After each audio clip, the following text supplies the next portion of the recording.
ওরে আমার বাবাজি ভাইরা, এইদিকে ভাইরা কান্নায় যেন ভেঙে পড়ে, দুই চোখ দিয়ে অশ্রু ঝরে যায়। আল্লাহকে ডাক দিয়ে বলে, আল্লাহ গো, আজকে আমার ভাই ইহ জগৎ ছেড়ে পর জগৎ গমন করেছে, আমার ভাই আর জগতে বেঁচে নাই। আমরা আব্বা জানকে কি জবাব দেব? আমরা আব্বাকে কি বলবো? মা আমিনাকে কি কথা বলবো? মা আমিনাকে কেমন করে সান্ত্বনা দিব? কারণ বিবাহ বেশি দিন হয় না, মাত্র 6 মাসের বিবাহ। ওগো আমার বাবাজি ভাইরা, এইদিকে আব্দুল্লাহ রাদিয়াল্লাহু তাআলা আনহুর ভাইরা যেন চিন্তায় চিন্তিত, বাড়িতে খবরটা কেমন করে দিব? বিদেশে যদি একজন ইন্তেকাল করে, বিদেশে যদি একজন মারা যায়, তার বন্ধু বান্ধব আত্মীয় স্বজন যারা থাকে, আপনার বাড়িতে খবরটা দেওয়ার সময় তাদের মনটা, তাদের দিলটা যেন কেঁপে যায়। আর যে জানায় ওই মতের খবরটা, আহারে যে বলে ওই মৃত্যুর খবরটা, তখন তার কলিজাটা যেন ফেটে যায় রে বাপ। চাहे সে নিজের ভাই হোক আর যে হোক না কেন, ওই আমার বাবাজি ভাইরা, কিন্তু মওত এমনই একটা জিনিস, মওত এমনই একটা চিজ, এই মওতকে গ্রহণ করতে হবে প্রত্যেকটা বান্দাকে। মওত এমনই একটা জিনিস, ওই মওতের স্বাদ আপনাকে চাকতেই হবে। মওত এমন একটা জাহাজ, ওই জাহাজের উপরে আপনাকে চাপতেই হবে। মওত এমন একটা সাগর, ওই সাগরে আপনাকে সাঁতার কাটতে হবে। মওত এমন একটা যানবাহন, ওই যানবাহনে আপনাকে উঠতে হবে। কারণ কারো ছাড় নাই, ছাড় নাই। মওতের স্বাদ একদিন তাকে গ্রহণ করতে হবে। এই জন্য আমার আল্লাহ বলেছেন, কুল্লু নাফসিন যায়কাতুল মাউত, যার মধ্যে প্রাণ আছে, জান আছে, তাকে একদিন না একদিন মওতের স্বাদ গ্রহণ করতে হবে। এইদিকে ভাইরা চিন্তা করে, আল্লাহ বাড়িতে কেমন করে খবরটা জানাবো, বাড়িতে কেমন করে খবরটা দিব? আল্লাহ গো, আমাদের ছোট ভাই যে সবচেয়ে আপনার পেয়ারা, যাকে আমার আব্বা সবচাইতে বেশি ভালোবাসতো, যাকে সর্বদা কাছে কাছে রাখতো, যাকে সর্বদা হাতের আঙুল ধরে ঘুরাতো, আজকে ওই ভাই আর জগতে না। এই খবরটা কেমন করে দিব? নয়ন মেলিয়া দেখিনি চাহিয়া, মরণ আমার এত কাছে হায়, মরণ আমার এত কাছে হায়। সকাল ফুরালো, বেলা গড়ালো, সকাল ফুরালো, বেলা গড়ালো, কেমন করে যে দিন চলে যায়, নয়ন মেলিয়া দেখিনি চাহিয়া, মরণ আমার এত কাছে হায়, মরণ আমার এত কাছে হায়। এই ধরায় যারা সাথী ছিল, একে একে সব বিদায় নিল। এই ধরায় যারা সাথী ছিল, একে একে সব বিদায় নিল। এ কথা আমি ভাবিনি কখনো, এ কথা আমি ভাবিনি কখনো, কখন আমার মরণ এসে যায়, নয়ন মেলিয়া দেখিনি চাহিয়া, মরণ আমার এত কাছে হায়, মরণ আমার এত কাছে হায়। সকাল ফুরালো, বেলা গড়ালো, সকাল ফুরালো, বেলা গড়ালো, কেমন করে যে দিন চলে যায়, নয়ন মেলিয়া দেখিনি চাহিয়া, মরণ আমার এত কাছে হায়, মরণ আমার এত কাছে হায়। সকালে বাগানে যে ফুল ফোটে, সন্ধে বেলায় তা ঝরেও বটে। সকালে বাগানে আজ ফুল ফোটে, সন্ধে বেলায় তা ঝরেও বটে। এভাবে তুমিও ঝরে যাবে একদিন, এভাবে তুমিও চলে যাবে একদিন, এভাবে তুমিও মরে যাবে একদিন। সেদিনকে স্মরণ করো সবাই, নয়ন মেলিয়া দেখিনি চাহিয়া, মরণ আমার এত কাছে হায়, মরণ আমার এত কাছে হাত। সকাল ফুরালো বেলা গড়ালো, সকাল ফুরালো বেলা গড়ালো, কেমন করে যে দিন চলে যায় নয়ন মেলিয়া, দেখিনি চাহিয়া মরণ আমার তো কাছে হাত। ও বাবাজি ভাইরা, আমার আব্দুল্লাহ রাদিয়াল্লাহু তাআলা আনহর ভাইরা যেন আপনার বাড়ির দিকে রওনা হয়ে গেলে, বাড়িতে যখন রওনা হয়ে গেলে, বাড়িতে যখন প্রবেশ করবেন, দেখতে যেন আমার মা আমিনা রাদিয়াল্লাহু তাআলা আনহা দরওয়াজার সম্মুখে যেন দাঁড়ায় আছে। রে বাবা, এইদিকে আব্দুল মুত্তালিব রাদিয়াল্লাহু তাআলা আনহু দরওয়াজার সম্মুখে যেন দাঁড়ায় আছে। আবার আব্দুল মুত্তালিব রাদিয়াল্লাহু তাআলা আনহুর সন্তানেরা যাইয়া আব্বা জানের কাছে মুখটা নিচু করে যেন দুই চোখের পানি ছেড়ে দিয়ে দাঁড়ায় আছে। আব্দুল মুত্তালিব ডাক দিয়ে বলে, বেটারা আব্দুল্লাহকে আনতে গেলা রে, কিন্তু আব্দুল্লাহকে তো দেখা যায় না। আব্দুল্লাহ কেন আসে না? আব্দুল্লাহকে কি তোমরা নিয়ে আসো না? আব্দুল্লাহকে কি তোমরা নিতে যাও না? হারিস বলে, আব্বা গো, আমার ভাই কলিজার টুকরা নয়নের তারা, আমরা তাকে আনতে গিয়েছিলাম ঠিকই, কিন্তু আমার ভাই আর জগতে না। আব্দুল মুত্তালিব দুই চোখের পানি ছেড়ে দিয়া বলে, বেটারে আমি আগে বুঝতে পেরেছিলাম, জানতে পেরেছিলাম আমার সন্তান একবার বাড়ি থেকে বাইর হয়ে গেল আর বাড়ি আসবে না। কারণ আব্দুল মুত্তালিব একজন স্বপ্নের তাবির ছিলেন, আব্দুল মুত্তালিব একজন জ্ঞানী ব্যক্তি ছিলেন, সেই আমলে কাবা ঘরের মুতাওয়াল্লি ছিলেন। আব্দুল মুত্তালিব বলে, আমি জানতে পেরেছিলাম, বুঝতে পেরেছিলাম আমার বেটা একবার বাড়ি থেকে বাইর হয়ে গেলে আর আমার বাড়িতে আসবে না। ওরে বেটা, আমি জেনে গিয়েছিলাম, আমি বুঝে গিয়েছিলাম, আমি জানি আমার বেটা আব্দুল্লাহ আর ফিরে আসবে না। কিন্তু আমার মা আমিনাকে কি জবাব দেব? আমার মা আমিনাকে কেমন করে সান্ত্বনা দেব? আমার মা আমিনাকে কেমন করে বুঝাইব? আমার মা আমিনা রাদিয়াল্লাহু তাআলা আনহা দূর থেকে যেন তাকায়া দেখছে, কি যেন আলোচনা করে, সবার চোখে যেন পানি। আমার মা আমিনা বুঝতে পারলেন, জানতে পারলেন নিশ্চয়ই কোনো একটা অ্যাক্সিডেন্ট ঘটেছে, নিশ্চয়ই কোনো একটা দুর্ঘটনা ঘটেছে। এই জন্য তারা সবাই মিলে কাঁদে, কিন্তু আমিনা আমাকে যে তারা বলে না। কোটি কোটি পায়ে গেলেন, যাওয়ার পরে আব্বা জানকে বলে, আব্বা গো, আমার স্বামী কেন এখনো পর্যন্ত আসলো না? আমার স্বামীকে কেন দেখতে পাওয়া যায় না? ওই আব্বা, আপনারা কি যেন আলোচনা করেন, ওই কথাটা আমাকে কেন বলেন না? আব্দুল মুত্তালিব দুই চোখের পানি ছেড়ে দিয়ে বলে, আমিনা রে, আজকে থেকে তোমার স্বামী আর কোনোদিন আসবে না। আজকে থেকে তোমার স্বামী তোমার কাছে আর আসবে না। এই জন্য আসবে না, তোমার স্বামী আমার বেটা আব্দুল্লাহ আর জগতে না, ও জগৎ ছেড়ে পর জগৎ গমন করেছে। আমার আমিনা দাঁড়িয়ে থাকতে যেন আর পারে না, আমিনা যেন বসে গেল। বসে যাওয়ার পরে আব্দুল মুত্তালিব বলে, আব্বা গো, আজকে আমি বড় এতিম হয়ে গেলাম।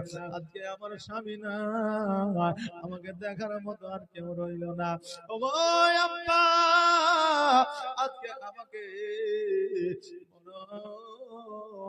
এতিম করে চলে গেল। আব্বা গো, আজকে আমার স্বামী জগতে না, এটা আমি বুঝতে পারি না। আব্দুল মুত্তালিব রাদিয়াল্লাহু তাআলা আনহু বলে, ওরে আমিনা, আমার সন্তানিও জগৎ ছেড়ে পর জগৎ করে গমন করেছে না আমিনা। ও আমিনা, আজকে থেকে আমি আব্দুল মুত্তালিব কথা দিলাম, জীবনে আমি যতদিন বেঁচে আছি না আমিনা, তোমার কোন রকমের অসুবিধা হইতে দিব না। আমার মা আমিনা দুই চোখের পানি ছেড়ে দিয়ে বাড়ির দিকে গেলেন গো। বাড়িতে যাওয়ার পরে আমিনা যেন রাত্রি বেলায় ঘুম আসে না। আমার আমিনা দুই চোখের পানি ছেড়ে দিয়ে যেন সর্বদাই কাঁদে। এই জন্য কাঁদে যার জগতে স্বামী না, সেই একমাত্র জানে একটা নারীর মূল্য পৃথিবীতে কতটা। ওগো আমার মা বোনেরা, তোমাদের যাদের স্বামী আছে ওই স্বামীর সেবা করো, ভক্তি করো। স্বামী যতদিন পর্যন্ত জগতে আছে ততদিন পর্যন্ত তোমাদের মান ও সম্মান আছে। স্বামী নাই তোমাদের মান ও নাই। স্বামী যখন থাকবে তোমার আব্বা জানের বাড়িতে তোমার সম্মান থাকবে, ইজ্জত থাকবে। স্বামী যখন থাকবে না তোমার ভাই, তোমার বাপ, তোমার মায়ের কাছে তোমার কোনো সম্মান থাকবে না। অতএব মারে, আমার আল্লাহ স্বামীর পায়ের নিচে জান্নাত বিবিদেরকে দিয়েছে। অতএব স্বামীর সেবা করে আল্লাহর জান্নাত আপনি লাভ করেন। সারা জীবন উপাসনা করলেন, সারা জীবন ইবাদত করলেন, কিন্তু স্বামীকে খুশি করলেন না। স্বামী যদি আপনার প্রতি অসন্তুষ্ট থাকে সারা জীবনের ইবাদত বরবাদ হয়ে যাবে। স্বামী যদি অখুশি থাকে আপনার ইবাদত আল্লাহর দরবারে গ্রহণযোগ্য হবে না। আমার আমিনা রাদিয়াল্লাহু তাআলা আনহা যেন আপনার দুই চোখের পানি ছেড়ে দিয়ে সর্বদা যেন কাঁদে। আব্দুল মুত্তালিব রাদিয়াল্লাহু তাআলা আনহু কতবার বোঝা যায়, এতবার বোঝায় রে, তবুও যেন আমার আমিনা বোঝে না। কারণ একজন স্বামী হারা মা কার কথায় সান্ত্বনা পাবে? সারা জগতের আসমান যদি একজন বিবির মাথায় উঠে যায় আর স্বামী যদি একটু সহযোগিতা করে দেয় সারা আসমান মাথায় নিয়ে নিতে পারবে। আর যদি আপনার সীমিত তুলা বিবির মাথার উপরে থেকে যায়, স্বামী যদি না থাকে ওটাই আসমানের সমান ভারী হইয়া যায়। এই জন্য স্বামী যতদিন পর্যন্ত জগতে আছে ততদিন পর্যন্ত স্বামীকে মূল্য দিতে শিখো। বাবাজি ভাইরা, আমার মায়েরা, আমার আমিনা রাদিয়াল্লাহু তাআলা আনহাকে বোঝায় বহুদিন হয়েছে আমিনা যেন আব্দুল্লাহকে বলতে পারে না, খাওয়া নাই, দাওয়া নাই, রান্না নাই, বান্না নাই। ওই আমার মা বোনেরা আমিনাকে বোঝালেন আব্দুল মুত্তালিব রাদিয়াল্লাহু তাআলা বলে, আমিনা এইভাবে যদি তুমি দিনগুলো অতিবাহিত করো, এইভাবে যদি তুমি জীবন যাপন করো, এমন একটা সময় আসবে রে মা তোমার শরীরটা খারাপ হয়ে যাবে, তুমি অসুস্থ হয়ে যাবা। ওরে আমিনা, তোমার গর্ভে আমার পিতা মুহাম্মদ রাসূলুল্লাহ সাল্লাল্লাহু তাআলা আলাইহি ওয়াসাল্লাম আসবে। এটা আমি নয়, তাওরাত ইনজিল জুবুর বলে গিয়েছে। আমার আব্দুল্লাহ রাদিয়াল্লাহু তাআলা আনহুর কপালে যে নূরি তাজাল্লা ছিল, কপালে যে নূরি ঝলকটা ছিল, ওই ঝলকটা আর ছিল না। অতএব আমিনা, তোমার গর্ভে আমার মুহাম্মদ রাসূলুল্লাহ সাল্লাল্লাহু তাআলা আলাইহি ওয়াসাল্লাম আসবে। ও আমিনা, তুমি এইভাবে আর জীবন যাপন করো না, রান্না করো, খাওয়া দাওয়া করো। ও আমিনা, তোমার জীবনটা তুমি শুরু করো। আমিনা বলতেছে, আব্বা গো, আমি যে রান্না করব, আমার বাড়িতে তো পানি নাই, আমার বাড়িতে তো খাবার নাই, আমার বাড়িতে তো আটা নাই। আব্দুল মুত্তালিব রাদিয়াল্লাহু তাআলা আনহু বলে, পরে আমিনা, আমি আটার ব্যবস্থা করে রে, তুমি যাও কুয়া থেকে পানি নিয়ে আসো। আব্দুল মুত্তালিব বললেন যে আমি এইদিকে জবের আটার ব্যবস্থা করি, তুমি কুয়া থেকে পানি নিয়ে আসো। আমিনা বললেন, আব্বা গো, কুয়া থেকে পানি নিয়ে আসি আমি, আপনি তাহলে এইগুলা করে। আমার মা আমিনা রাদিয়াল্লাহু তাআলা আনহা একটা যেন আপনার বালতি নিয়ে নিলে, আর যেন বাবাজি ভাইরা একটা যেন আপনার দড়ি নিয়ে নিলে, দড়িটা যেন বালতিতে বেঁধে নিলে, কুয়া থেকে পানি নিবেন, গুটি গুটি পায়ে যেন আগাতে লাগলেন। এবার কিছু দূর আগিয়ে যাওয়ার পরে আমার আমিনা রাদিয়াল্লাহু তাআলা আনহা দূর থেকে যখন লক্ষ্য করে দেখছে অন্যান্য নারীরা যেন যুগে যুগে পানি উঠাইতে আছে, অন্যান্য নারীরা কুয়া থেকে ইন্দারা থেকে যেমন করে পানি তোলে ওই রকম করে পানি তুলতে আছে। আমার আমিনা যেন তাকায়া দেখতে আসে। আমার আমিনা রাদিয়াল্লাহু তাআলা আনহা যখন গুটি গুটি পায়ে আগিয়ে গেলে, এবার কিছু দূর যাওয়ার পরে ওই কুয়ার কাছে যেমনই পৌঁছাতে যাবে, এইদিকে আমার আল্লাহ ডাক দিয়া বলে, ও পানি রে, দেখ দেখ, আজ আজকে সারা জাহানের বাদশা, সারা জাহানের নেতা আমার রাসূল মুহাম্মদ রাসূলুল্লাহ সাল্লাল্লাহু তাআলা আলাইহি ওয়াসাল্লামের মা আজকে কুয়াতে পানি নিতে এসেছে। ও পানি, আর দেরি করিও না, দেরি করিও না, কুয়া থেকে পানিটা তুমি নিজে নিজে উঠে যাও। এই বাবজি, কি ওটা কি করছে? চাদর নিয়ে, চাদর নিয়ে কি করছে ওটা? টাকা তুলছে? টাকা তুলছে নাকি? তো টাকা তোলার একটা সময় আছে, মায়েরা ওয়াজ শুনবে, আমি ঠিক টাকা তুলে নেব, আপনি বারণ করেন। টাকা আমি তুলে নেব, অসুবিধা নাই। একটু ওয়াজ শুনবে মায়েরা, তবে তো টাকা দিবে। আঁচল খুলতে খুলতে জীবনে শেষ নাকি বলে? হ্যাঁ, তখন ওয়াজ শুনে যাবে ভুল, আর বাইরে যায় তখন মৌলবীর বদনাম। এক মৌলবী সাহেব ওয়াজ করেছে, পরের বেটি বৌমা হ্যাঁ তোমার বাড়িতে আইসেছে, যেটা খাবার সেটা দিয়ে খাইও, না হলে গুনাহগার হয়ে যাবে। দেখবেন অনেক বাড়িতে দেখবেন বৌমার জন্য এদিকে 4 কেজি মাংস নিয়ে আসে, ছেলে পিলে পোতাপুতির সবাই খাই নিয়েছে, যে রান্না করলে তার কপালে আর জুটছে না। পরের দিন ও রান্না করতে যাও, রান্নাও চলছে, মুখও চলছে, বলছে আমাকে দিবি না তো আমি আগে খেয়ে শোধ করে নেব। কথা বুঝলেন না? তো এই জন্য বলেছে যেটা খাবার দিয়া খায়ও, ফাঁকি দিয়া খায়ও না। 80 বছরের বুড়ে ছিল, বুঝলেন, ওই সময় হয়তো ঢুলন চলে এসেছিল। ও পরের দিন সকালবেলায় যাই 1 বান্ডিল বিড়ি কিনা বৌমাকে দিচ্ছে, অর্ধেক ও অর্ধেক নিচ্ছে। বৌমা বলছে আব্বা আপনার কি মাথা খারাপ হইলো নাকি? বলছে আমার মাথা খারাপ হয়নি, ইমাম সাহেব মৌলভী সাহেবের মাথা খারাপ হয়েছে। বলে কেন? বলেছে যেটা খাবার সেটা দিয়ে খাই, নাহলে গুনাহগার হয়ে যাবা। আমি এতদিন বিড়ি খেয়েছি, তোকে দিয়ে খাইনি, গুনাহ করেছি, আজকে থেকে গুনাহ করতে আমি আর রাজি নাই, আজকে থেকে বিড়ি আমিও খাবো, তুইও খাবি। আচ্ছা বলেন, ওকে কি বিড়ি খেতে দেওয়ার কথা বলা হয়েছে? যে হালালি খাবার যেটা সেটার কথা বলা হয়েছে। বাপজি ভাইরা, আমার মায়েরা, তাই এইরকম ভুল ওয়াজ শুনে নিলে অবস্থা খারাপ হয়ে যাবে। কারণ এখন জালসার স্টেজটা হয় আপনার রিহার্সাল, আর এখন বর্তমানে মেন জালসা হয় চায়ের দোকানে। কথা বুঝলেন না? কোন মৌলবি কি বলে গেল, কি ব্যাপার, কি বিষয়, কি বস্তু, এগুলো আলোচনা ওখানে হয়, আর এখানে চুপচাপ শুনবে, এর কোনো রিয়াক্ট নাই। কথা বুঝলেন না? যাই হোক, আল্লাহ পাক রব্বুল আলামিন সকলকে বোঝার তৌফিক ইনায়াত করুন। সকল বলেন আমিন। একবার দরুদ পড়ে আল্লাহুম্মা সাল্লি আলা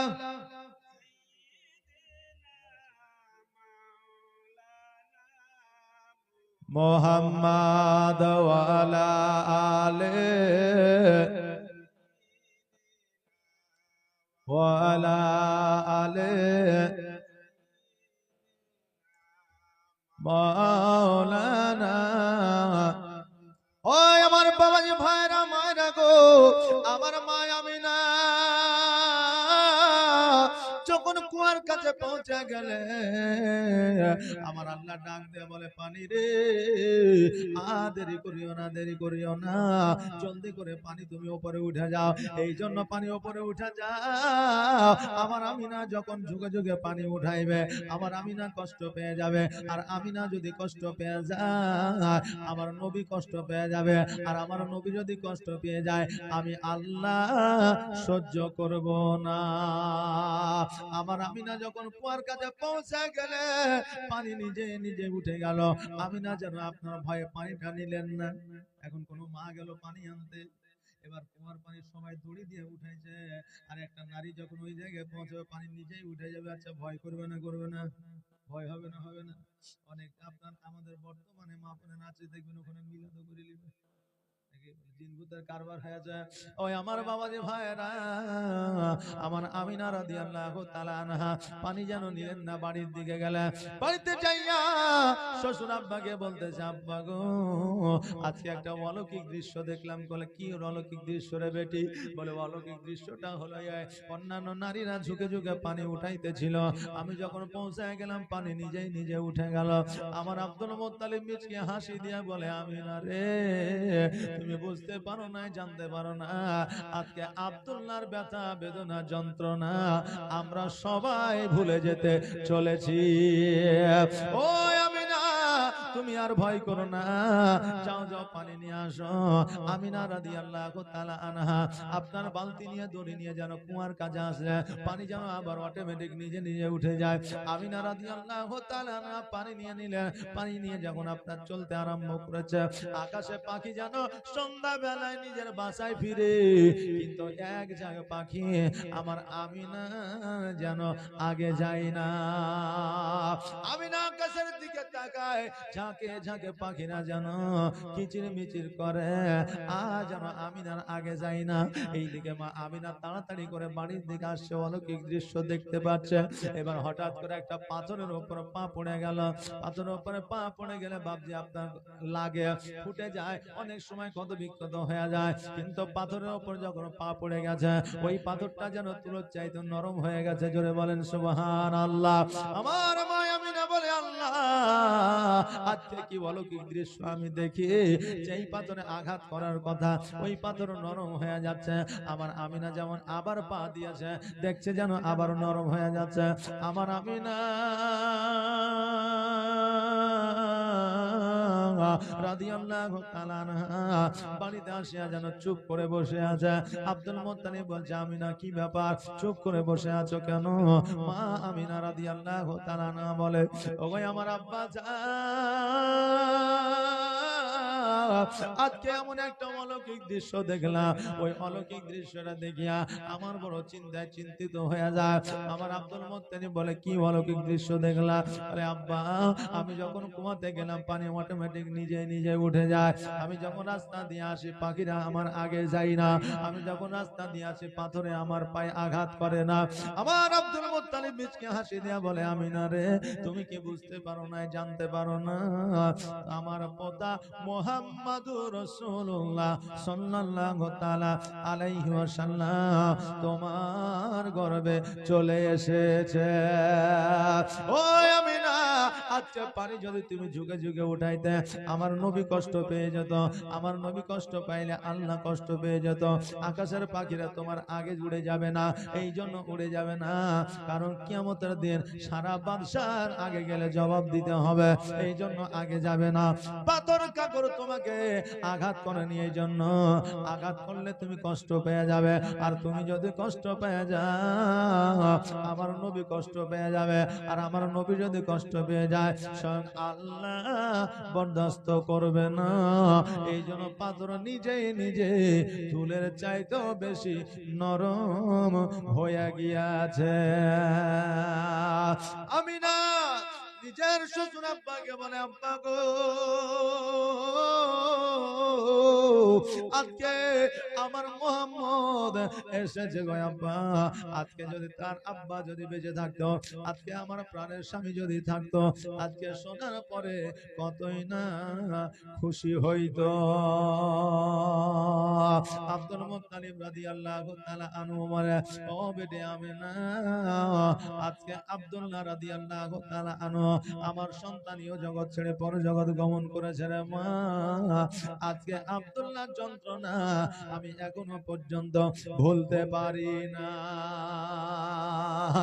আব্দুল মুত্তালিব রাদিয়াল্লাহু তাআলা আনহু কাবা ঘরের মধ্যে বসে আছে।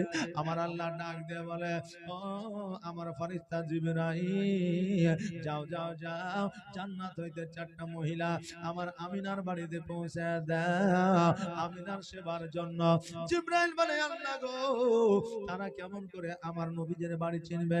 আমার আল্লাহ ডাক দিয়ে বলে, জিবরাইল রে, জান্নাত হইতে একটা সবুজ পতাকা আমার মা আমিনার বাড়িতে গেঁথে দে।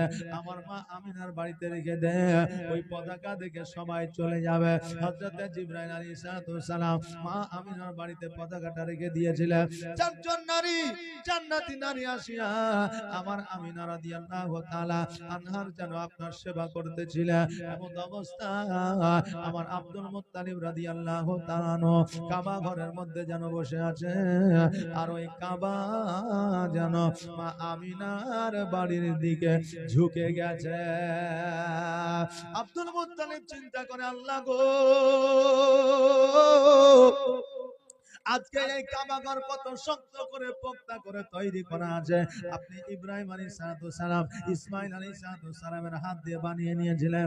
আজকে ওই কাবাঘর পড়ে যায় না, ওই কাবাঘর টুটে যায় না, কিন্তু কাবাঘর মা আমিনার বাড়িতে ঝুঁকে গেল। কারণটা কি? আব্দুল মুত্তালিব চিন্তা করে বলে, আল্লাহ, আমি বুঝে গিয়েছি, বুঝে গিয়েছি। কারণ আজকে কাবারও যে কাবা মুহাম্মাদুর রাসূলুল্লাহ সাল্লাল্লাহু তাআলা আলাইহি ওয়াসাল্লাম জমিনের মধ্যে এসেছে। ও মাঝি পাল তুলে দে, আরে হেলা করিস না, ছেড়ে দে নৌকা মাঝি যাব মদিনা। ও মাঝি পাল তুলে দে, ও মাঝি নৌকা ছেড়ে দে, আর দেরি করিস না, ছেড়ে দে নৌকা মাঝি যাব মদিনা। আমি দেখব মদিনা, আমি যাইব মদিনা। মক্কায় নবী এলো মা আমিনার ঘরে, হাসিলে হাজার মানিক, কাঁদিলে মুক্তা ঝরে। জোরে বলেন না সুবহানাল্লাহ। মক্কায় নবী এলো মা আমিনার ঘরে, হাসিলে হাজার মানিক, কাঁদিলে মুক্তা ঝরে। আর দয়ার নবী যার সহায়, আর দয়ার নবী যার সহায়, তার কিসের ভাবনা, ছেড়ে দে নৌকা মাঝি যাব মদিনা। ও মাঝি পাল তুলে দে, ও মাঝি নৌকা ছেড়ে দে, আরে হেলা করিস না, ছেড়ে দে নৌকা মাঝি যাব মদিনা। আমার আব্দুল মুত্তালিব চিন্তা করে, আল্লাহ কাবা যখন মা আমিনার বাড়ির দিকে ঝুঁকে গেছে, আমার আকা মাওলা জনাবে মুহাম্মদ রাসূলুল্লাহ সাল্লাল্লাহু তাআলা আলাইহি ওয়াসাল্লাম যেন জগতের মধ্যে চলে এসেছে। অতএব আমি আর দেরি করব না। আমার আব্দুল মুত্তালিব রাদিয়াল্লাহু তাআলা আনহু গুটি গুটি পায়ে যেন আমিনার বাড়ির দিকে আপনার রওনা হয়ে গেলেন। আমিনার বাড়ি যখন যাইবেন গো, দেখছে যেন আমার আমিনার জিন্ন কুটির সম্মুখে দুইজন ব্যক্তি যেন দাঁড়ায় আছে দারোয়ান রূপে। এবার আব্দুল মুত্তালিব যায় জিজ্ঞাসা করে, ও ভাই তোমরা কে? মা আমিনার আমি ছাড়া তো আর কেউ নাই, মা আমিনাকে দেখার মতো আমি ছাড়া কেউ নাই, মা আমিনাকে সিকিউরিটি দেওয়ার মতো আমি ছাড়া আর কেউ নাই। ও ভাই আজকে তোমরা কে এই জায়গায় আছো? তারা বলে, শোনো আব্দুল মুত্তালিব, আমরা দুনিয়ার কোনো মানুষ নয়, আমরা ইনসান নয়, জীব নয়, আমরা হলাম আল্লাহর ফেরেশতা। আজকে এই জায়গায় উপস্থিত হয়েছে এই জন্য আমার নাকিরি পয়গম্বর মুহাম্মদ রাসূলুল্লাহ সাল্লাল্লাহু তাআলা আলাইহি ওয়াসাল্লাম জগতের মধ্যে এসেছে। এই জন্য আমি দারওয়ান হিসাবে, পাহারাদার হিসাবে, সিকিউরিটি হিসাবে দাঁড়ায় আছি। আজকে আমার নবী আজকে থেকে নিয়ে 7 দিন পর্যন্ত দুনিয়ার মানুষের দেখা হলো হারাম, এই জন্য দেখা যাবে না। আমার আল্লাহ যত ফেরেশতা আছে সবাই একে একে আমার নবীজিকে দর্শন করবে। আব্দুল মুত্তালিব বলে, না না না, আমার কথা জগতের মধ্যে এসেছে, আমি আগে দেখবো না, তা কেমন করে হয়?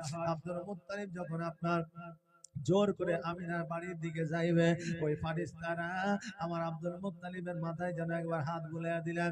কোন রাবী বলেছেন না না, আমার আব্দুল মুত্তালিবের মাথায় আঘাত করেছিলেন। এবার বাবাজি ভাইরা আব্দুল মুত্তালিবের মাথায় যখন হাত বুলাইয়া দিলেন, আব্দুল মুত্তালিব যেন অজ্ঞান হয়ে গেল। এইদিকে আল্লাহর ফেরেশতারা আসমান থেকে সিঁড়ি নামায়া মা আমিনার বাড়িতে যেন সিঁড়ি নামাইলো। আর সকল ফেরেশতারা আমার আমিনার বাড়িতে আসলো, আর আমার নবীজিকে দেখলো। আমার নবীজিকে দেখার পরে সবাই যেন আপনার ফিরে গেল। আজকে আমরা যখন আপনার নবীজিকে, নবীর সামনে দরুদ পড়ে, সালাম পড়ে, ক্যাম পড়ি, তখন কিছু বাতিল ফেরকার মানুষ আছে যারা বলে থাকে এইগুলা করা যাবে না, এটা পড়া যাবে না, ওটা পড়া যাবে না। এই মানুষ শুনে না, আর আমার নবী পাক সাল্লাল্লাহু তাআলা আলাইহি ওয়াসাল্লামকে যখন দর্শন করতে এসেছিল আল্লাহর ফেরেশতারা, তখন তারা পড়েছিল আসসালাতু ওয়াসসালামু আলাইকা ইয়া রাসূলুল্লাহ, আসসালাতু ওয়াসসালামু আলাইকা ইয়া হাবিবাল্লাহ। আমার নবী পাক সাল্লাল্লাহু তাআলা আলাইহি ওয়াসাল্লামে আপনার দর্শনে আসিয়া পড়েছিল। আর আজকে সাধারণ জগতের মানুষ হইয়া আমরা কেন নবীকে সালাম করতে পারি না? ওই আমার বাবাজি ভাইরা গো, যেই নবী হলো বিজ্ঞানেরও বিজ্ঞান, দর্শনের দর্শন, যেই নবী ডাক্তারেরও ডাক্তার। আমার নবীর চাইতে বড় ডাক্তার এখনো কেউ হয় না, কিয়ামত পর্যন্ত হবে না। আমার নবীর চাইতে বড় বিজ্ঞান এখনো কেউ হয় না, কিয়ামত পর্যন্ত কেউ হবে না। আজকে ভারতের মধ্যে রাকেশ শর্মা নামে একজন বিজ্ঞান চাঁদের দেশে গেল, আর চাঁদের দেশে যাওয়ার কারণে আজকে সারা ভারত কিন্তু আপনার পপুলারিটি অর্জন করলো, নাকি বলেন? হ্যাঁ, চাঁদের দেশে গেল রাকেশ শর্মা। আমাদের মুখ্যমন্ত্রী বলে দিয়েছেন রাকেশ রোশন। ওরে বাপরে, কত যে ভাইরাল হইলো। এখনো জানিয়ে বিলেছে কি না জানিয়ে বিলেছে তো একমাত্র ওই জানে আর আল্লাহ জানে।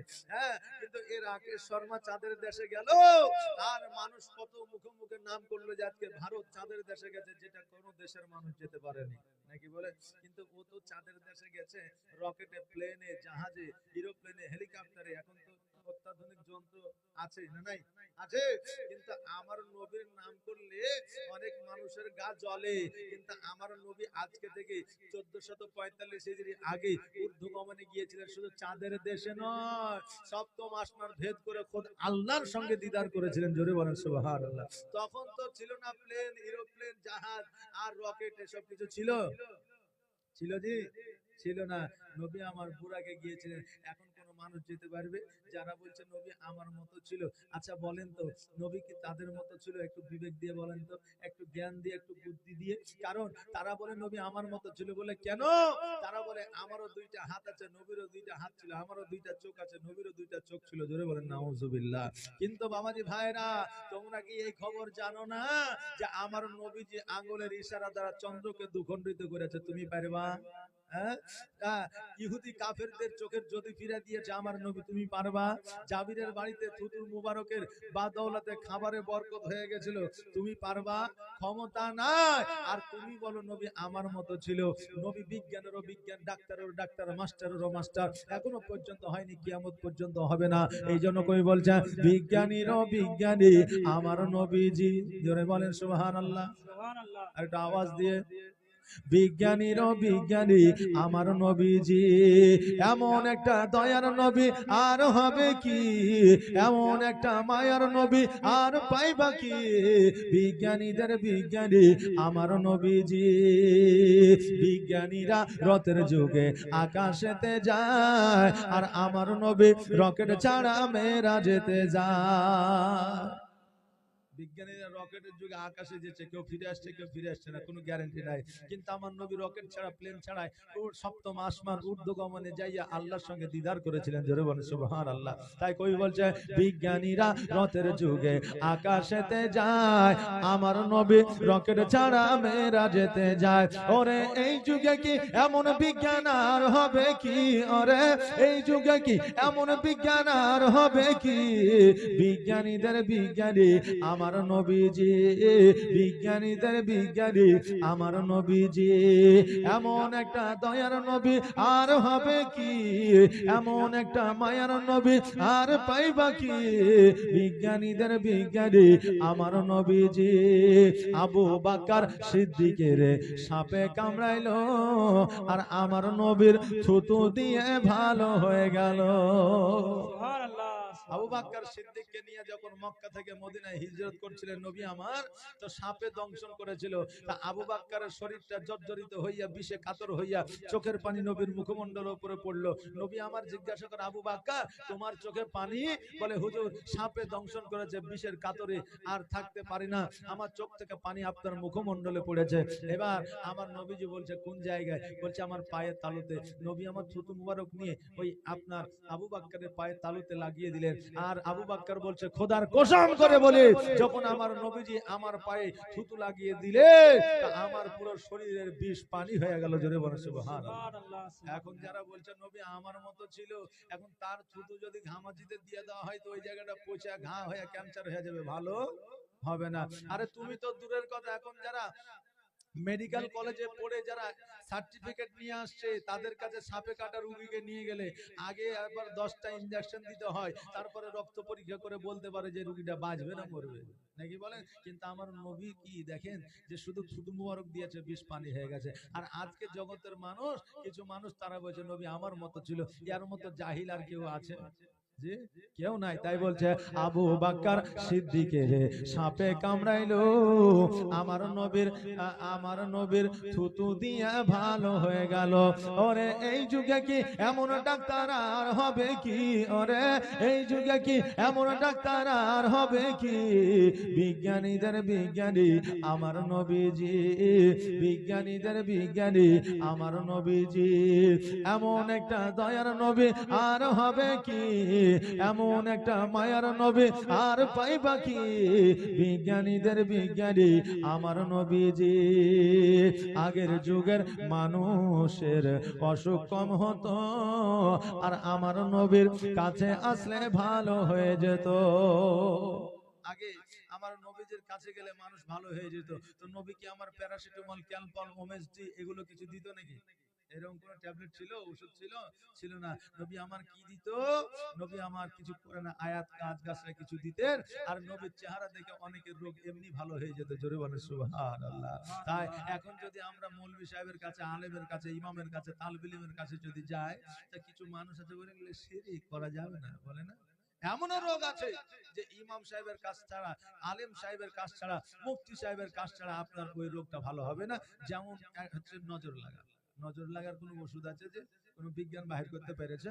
পারেনি। বাচ্চারা পায়খানা করছে, পায়খানা ভালো হয় না, সারে না, জ্বর ভালো হয় না, দেখবেন ইমাম সাহেব একটা তাবিজ করে দিবে, তার জ্বর ভালো হয়ে যাবে। হয় না? হয় না? হয়। তাই নজর লাগা একমাত্র আলেম ছাড়া আর দ্বিতীয় কেউ সারতে পারে না। কোন ডাক্তারেরও এখনো ওষুধ তৈরি হয়নি। তাই বলছে আগের যুগের মানুষের অসুখ কম হতো, আর আমার নবীর কাছে আসলে ভালো হয়ে যেত। ওরে এই যুগে কি এমন যার হবে কি? ওরে এই যুগে কি এমন ডাক্তার আর পাইবা কি? বিজ্ঞানীদের বিজ্ঞানী আমার নবীজি, বিজ্ঞানীদের বিজ্ঞানী আমার নবীজি, এমন একটা দয়ার নবী আর হবে কি? এমন একটা মায়ার নবী আর পাইবা কি? বিজ্ঞানীদের বিজ্ঞানী আমার নবীজি। আল্লাহ হুম্মা সাল্লাল্লাহু মাওলানা মুহাম্মদ ওয়ালা আলে ওয়ালা আলে মাওলানা। আমার আব্দুল মুত্তালিব রাদিয়াল্লাহু তাআলা আনহু এইদিকে বাবাজি অজ্ঞান হয়ে পড়ে আছে, এইদিকে আল্লাহর ফেরেশতারা আমার নবীজিকে সালাম জানায়া আমার নবীজিকে যেন দর্শন করে যা। ওই আমার মা বোনেরা, এইদিকে একদিন, দুই দিন, তিন দিন, চার দিন, পাঁচ দিন, যখন এইভাবে দিনগুলো অতিবাহিত হয়ে গেল, আমার আব্দুল মুত্তালিব রাদিয়াল্লাহু তাআলা আনহু এক সপ্তাহ পরে যেন আপনার জ্ঞান ফিরল। এক সপ্তাহ পরে জ্ঞান ফিরার পরে মা আমিনার কাছে পৌঁছে গেল। মা আমিনাকে ডাক দিয়ে বলে, আমিনা দাও রে মা দাও, আমিনাকে একবার আমার কোলে উঠে, আমার মোহাম্মদকে একবার আমার কোলে উঠে দাও। কারণ আমার আব্দুল্লাহ যে যন্ত্রণা, আমার আব্দুল্লাহ যে ব্যথা বেদনা, ওই আমার নবীজিকে কোলে উঠে নিয়া আমি আব্দুল্লাহর ব্যথা বেদনা ভুলে যেতে চাই। আমার নবী জগতের মধ্যে এসেছিলেন 570 খ্রিস্টাব্দে সোমবার দিন রবিউল আউয়াল মাসে 12 তারিখে। আমার নবী যখন জগতের মধ্যে এসেছিলেন, শুধু মানুষই নয়, সারা জাহানের জন্য আপনার রহমত, সারা জাহানের জন্য নিয়ামত তৈরি হয়ে এসেছিল। এই জন্য আমার আল্লাহ বলেছে, ওয়া আম্মা বিনিআমাতি রাব্বিকা ফাহাদ্দিস, বান্দা বান্দিরে যারা আমার নিয়ামতের প্রশংসা করো, জেনে নিও আমি আল্লাহ আমার প্রশংসা করা হয়। জোরে বলেন সুবহানাল্লাহ। আমি আল্লাহ আমার প্রশংসা করা হয়। আমি নবীকে নিয়ামত রূপে পাঠিয়েছি। আমার নবী যখন জগতের মধ্যে আগমন করেছিলেন, শুধু মানুষই নয়, আসমান জমিন নদী নয়, আসমান জমিন নদ নালা, পশু পাখি সবাই যেন আনন্দে আত্মহারা হয়েছিলেন। সবাই আনন্দে আত্মহারা হয়ে গেছে। বাবজি ভাইরা,